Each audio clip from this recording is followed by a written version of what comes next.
Nah, jadi kami pada pendidikan itu ada SKBD namanya. Anggota SKBD itu saya dan ada 3 orang teman saya. 2 orang di depan itu sama 1 orang lagi ada namanya Gina, kemudian yang pegang kamera HP itu namanya Aris, kemudian di sebelah sana namanya Hussein. Baik, saya sebagai moderator hari ini untuk memandu acara kita orientasi ruang komunitas digital desa Gunung. Untuk memberikan materi, saya persilakan kepada Ibu Harimisa.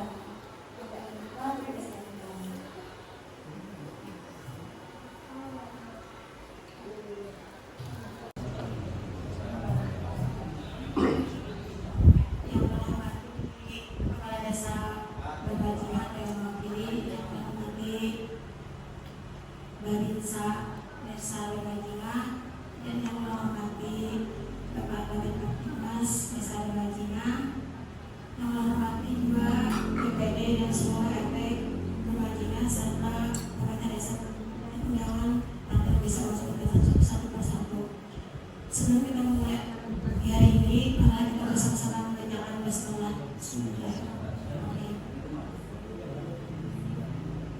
Hari ini merupakan kegiatan yang pertama yang didanai oleh ruang komunitas digital desa yang kemarin dananya kita ajukan dari proposal untuk Kementerian Desa, diajukan di Kementerian Desa. Diambil yang kita kerjakan itu yang banyak kita kerjakan sama-sama. Nah, tujuan RKJ ini yaitu meningkatkan kesadaran dan pengetahuan masyarakat terhadap literasi digital. Nah, Bu Hanpian di sini hendak seluruh masyarakat Lewajinga ini hendak program ini. Nah, Bu Hanpian itu melek lawan teknologi, paham, mengerti. Jadi karena dunia utama ini sudah zamannya teknologi, ada lagi yang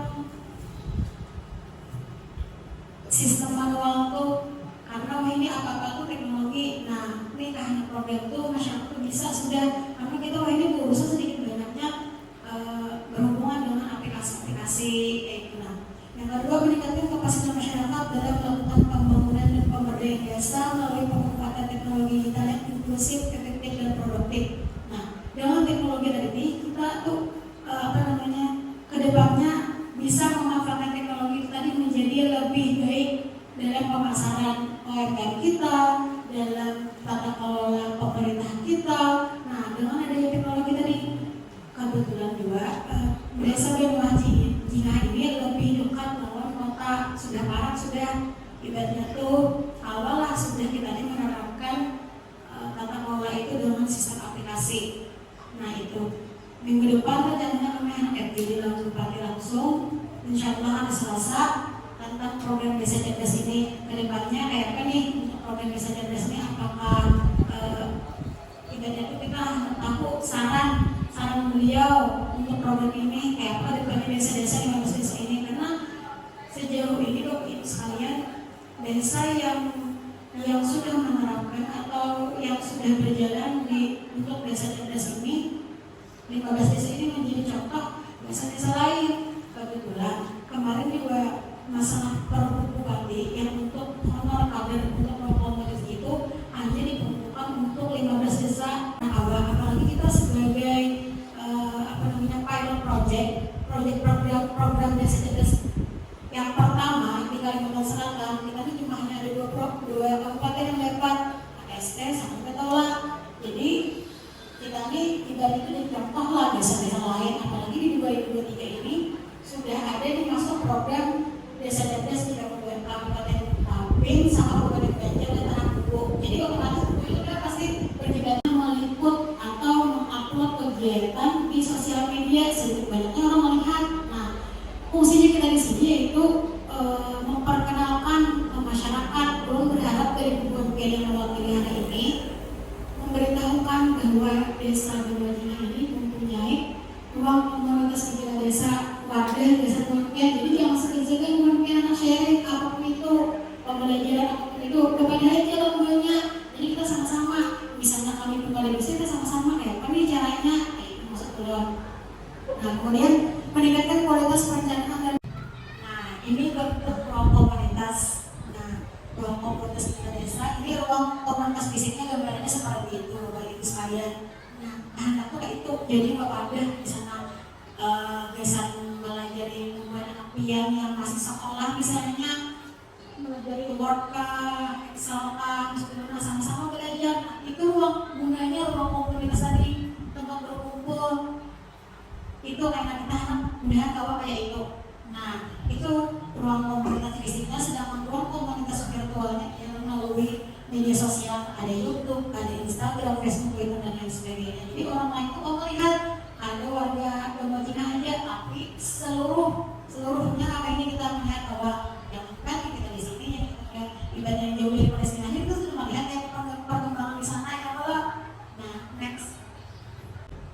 Ini struktur RKDD-nya. Yang pertama itu duta kita sebagai pembina, kemudian kepala desa sebagai pengarah, BPD sebagai pengawas. Tetap di sini. BPD tetap mengawasi, kemudian kita digital sebagai penanggung jawab dan komunitas kita desa sebagai pelaksana.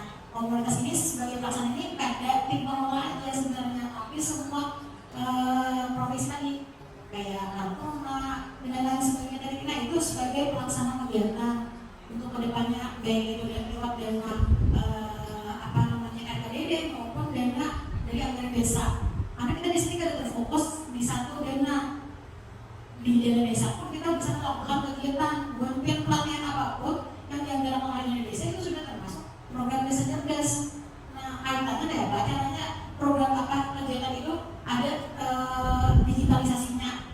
Itu sebenarnya banyak loh pelatihan desa, tapi ada menyentuh digitalisasi.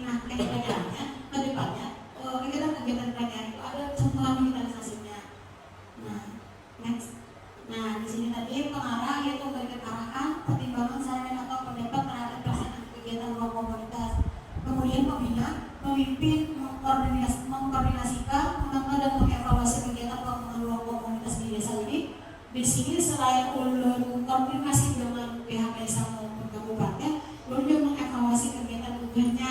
Hanya di sejauh ini kadang ada yang sesuai rencana kegiatan, ada yang ada karena misalnya salah satu penyebab terkendalanya kadang satu dana, yang kedua kadang bentroknya jadwal. Itu kadang hubungannya kader sesuai jadwal akhirnya. Jadi kebetulan besar ruang komunitas, tapi yang disetujui cuma membuat sampai hektar. Mungkin insya Allah tahun depan bulan kalau menambah kamera apa lagi kayak gitu. Orientasi dan musyawarah pertemuan ruang komunitas. Kemudian perencanaan, pelaksanaan dalam karya partisipatif masyarakat dan pengajuan dana kegiatan desa cerdas. Pengajuan dana sekalian ini bisa pasal kalau beserta mengelola. Kemarin kan ada beberapa kegiatan yang diusulkan, tapi ternyata ada semuanya Pak yang disetujui karena dari tim verifikator itu kayak misalnya kita pelatihan pembuatan apa misalnya, itu kan disetujui buat Kementerian Desa apa. Ada lagi Kementerian Desa di program desa ini desa berwajibnya ini itu pemasarannya ada lagi cara membuatnya, misalnya mereka bilang lagi pelatihan pembuatan politik di desa berwajibnya, ada lagi itu kadang-kadang difasilitasi lagi.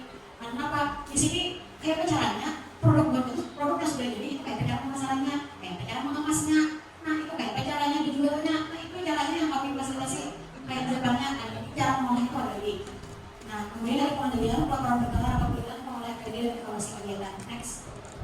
Di sini ada kita topik manusia saling berpegangan, mengartikan kerukunan dalam bermusyawarah masyarakat desa. 6 orang melakukan 6 pilar desa cerdas. Menarikkan nanti harus menjelaskan dari desa cerdas itu yang pertama adalah kelola cerdas, yang kedua ekonomi cerdas, yang ketiga masyarakat cerdas, yang keempat lingkungan cerdas, yang kelima kehidupan cerdas, dan keenam mobilitas cerdas. Maksud cerdas itu dalam segala hal ibaratnya kawan menjadi sudah baik di sana. Kemudian ada lingkaran, ya program ini dapat berkelanjutan sesuai amanah Kementerian Desa PDTT. Ini gambar yang disampaikan. Kemudian tulisan sebagai identitas ruang komunitas kita desa. Kemudian yang kelima logo SDGs desa, melambangkan tujuan dan visi program desa cerdas diharapkan dapat meningkatkan SDGs desa dan kesejahteraan masyarakat desa. Next. Ini pengembangan transformasi di desa lainnya. Yang pertama itu desa sudah melakukan pengelolaan desa meskipun secara bertahap karena ada terkendala data juga. Yang kedua pengembangan inovasi berbasis digital, kemudian pengelolaan media sosial desa,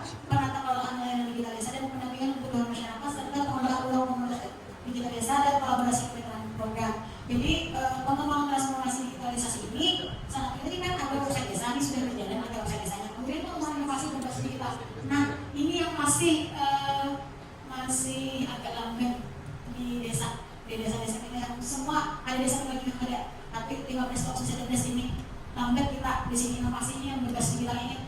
Memang ada semua desa, ada sudah yang yang sudah ada kemajuan, termasuk di sini sudah ada buku tamu kita tuh ada sudah barcode di layanan desa sini sudah ada situ lapangan barcode desa itu buatnya. Misalnya mungkin di desa itu masih bisa diterapkan, tapi orang yang paham, ramai dari luar, misalnya dari kementerian dinas dan sebagainya melihat barcode itu, nah barcode itu kemudian kita tahu ada spanduk kayak contohnya di Kaligawe kemarin sudah menjalankan tapi di BRI Papua spanduk barcode itu, jadi ketika bukan orang luar datang ada lagi mengisi buku tamu kita tuh pakai lain uang, tapi langsung barcode pakai langsung bisa masuknya lalu barcode.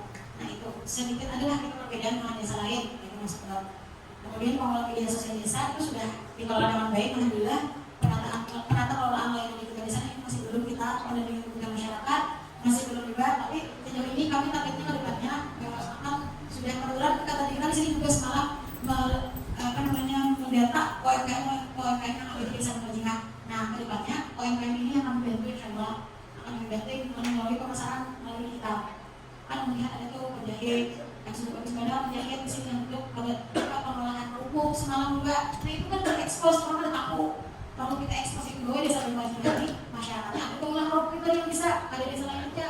Nah itu yang perlu kita kita kembangkan melalui media sosial, kita ungkap di media desa itu, kita upayakan bahwa orang luar bahwa di desa Bajingan ini ada UMKM-nya. Nah itu yang terdeteksi sejauh ini, alhamdulillah sudah ada nih ada tanda-tanda UMKM-nya. Next. Nah kesimpulan Romo-Modas ini itu dikelola oleh kader digital yang berkunjung ke desa. Pemerintah desa bertanggung jawab terhadap keberlangsungan pemeliharaan sarana dan prasarana yang ada di ruang komunitas. Kader digital memberikan laporan tentang kondisi sarana dan prasarana ruang komunitas kita. Bagi Kaptikmas sangat mendukung kegiatan ini, sangat mendukung karena kenapa? Setiap kegiatan-kegiatan di desa ini dapat diinput di media sosial maupun di YouTube. Jadi kegiatan di desa itu terinput dari media sosial. Jadi ulun sedikit aja, ulun kalau masuk akal juga anunya nih. Ulun kan sebagai babin di sini kegiatan menyelesaikan permasalahan di desa. Apakah termasuk bentuk kegiatan di desa itu atau tidak, itu aja satu intinya. Kalau memang termasuk, ulun minta diinput juga di media sosial supaya tahu bahwa Babin Kaptikmas memang menyelesaikan permasalahan di desa tersebut. Terima kasih. Assalamualaikum warahmatullahi wabarakatuh.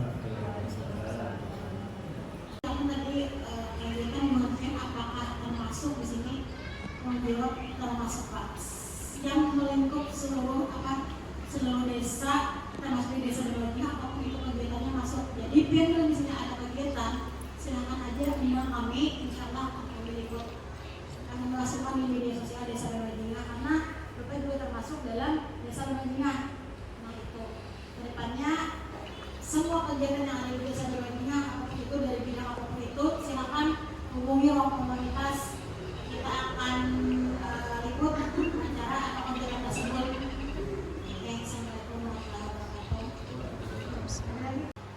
Misalnya kegiatan kayak gotong royong Patina atau gotong royong bersih-bersih di lingkungan seperti atau di lingkungan RT misalnya ada bersih-bersih di bagian kuburan atau apa.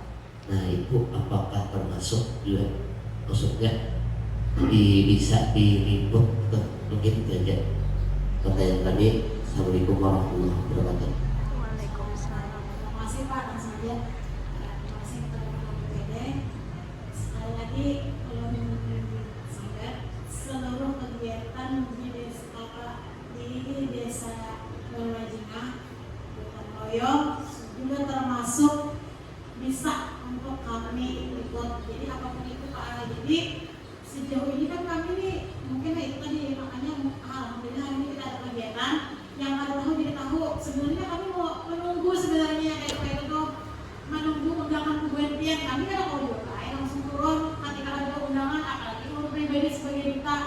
Jadi kades di sini kayak kegiatan gotong royong dan sebagainya itu kades sekadar si kader lompong kada, tapi ulun pun kadang makanya dulu bila pian berpasan misalnya ada undangan acara pian pasangan kader.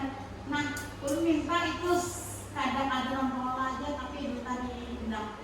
Jadi ulun kawan mengisahkan lain amun sebatas cuma melihat misalnya gue nih kadang kan ada miskom pribadi dengan si kader lompong kadang kami kader tamu dua kadang nama kulon. Jadi ketika ulun bila kawa kayak insya Allah hari meja terus acaranya. Jadi bila kawa undang aja kami kegiatan apalagi kegiatan gotong royong tadi sudah termasuk lingkungan cerdas, masuk ke dalam pilar desa cerdas, lingkungan masuk kehidupan itu masuk ke mana? Ke pendidikan, ke kesehatan. Jadi ada acara misalnya kita diundang desa di acara kegiatan sekolah misalnya karena ada dampingan nih atau kegiatan misalnya sekolah undang aja juga bisa diwakili dengan si pengelola komunitas ini. Nah, kita liput segala yang ada di desa tuh sebenarnya Pak Aik pada dasarnya tuh ada lilit, kita tuh lilit ada sebagian aja tapi semuanya kita panjang nih artinya nah sampai 11 gitu. Nah, jadi banyak banget sebenarnya yakin kegiatan desa tuh banyak tapi ada informasi yang sampai kadang. Nah, jadi itu semua kegiatan kedepannya demikian silakan undang kami dan insya Allah kami kami kawajan kawan bedanya tuh ada semuanya kami pasti aja mewakili. Nah itu ada lagi Pak Bu berkoordinasi ataupun sudah ada laporan untuk kegiatan biar di ekspos itu lah Bu biar di laporan. Oh kalau itu kan tadi acara bentuk Kan acara kita ibaratnya tuh entah dari desa ataupun acara dari Pangabin ataupun dari kita ataupun belum tuh apakah Ibu sudah ada koordinasi bahwa itu tuh sudah ada di pos ataupun harus kita laporan dari kepada panitia kita sendiri atau Ibu langsung ke situ gitu aja Bu. Nah, kan semalam kita sudah ada sosialisasi mengenai ada suratnya dari desa karena kan kalau nama desa di sini fungsinya bukan dari kementerian langsung tapi ini kami dari desa. Seandainya misalnya pian perlu kami datang ke yang bersangkutan sebelum acara bisa, tapi suratnya datang dari desa dulu bahwa di desa Madinah ada yang namanya komunitas dan kami siap mengumpulkan dari desa dulu Pak suratnya. Kalau dari ulun pribadi atau dari PND ya mungkin karena tingkatnya kejauhan karena ini ruang lingkupnya desa, jadi desa dulu yang melakukan surat. Kalaupun misalnya makanya kemarin kan ada kita sosialisasi mengenai program desa cerdas. Sebenarnya fungsi dari sosialisasi itu kan seluruh pihak semuanya tersampaikan apakah sudah tersampaikan atau ada orang tahu. Makanya kan kita kan tahu mengundang semuanya dalam kegiatan kan tahu. Makanya fungsinya setiap RT itu diundang itu memberikan informasi sebenarnya ke baik ke sekolahan atau yang bersangkutan atau dari pihak-pihak tertentu organisasi tertentu. Itulah fungsinya sosialisasi sebenarnya. Jadi ketika ada undangan, orang kira sebenarnya pada atas izin aja kita berpadah, misalnya apalagi ke sekolahan, insya Allah dibayarkan aja kan. Tapi kalau misalnya sekolahan perlu surat resmi yang dikeluarkan dari desa, itu bukan dari desa yang ada kamera itu. Mungkin kan setiap acara itu pasti ada tempo harinya kalah. Nah, misalnya kan undangan ada di hari misalnya hari Senin depan. Otomatis kan ada beberapa hari nih. Nah, dalam itu tuh kita koordinasi dulu apakah perlu kami datang melalui surat dari desa tadi atau ada aja kita di koordinasi akan itu Pak.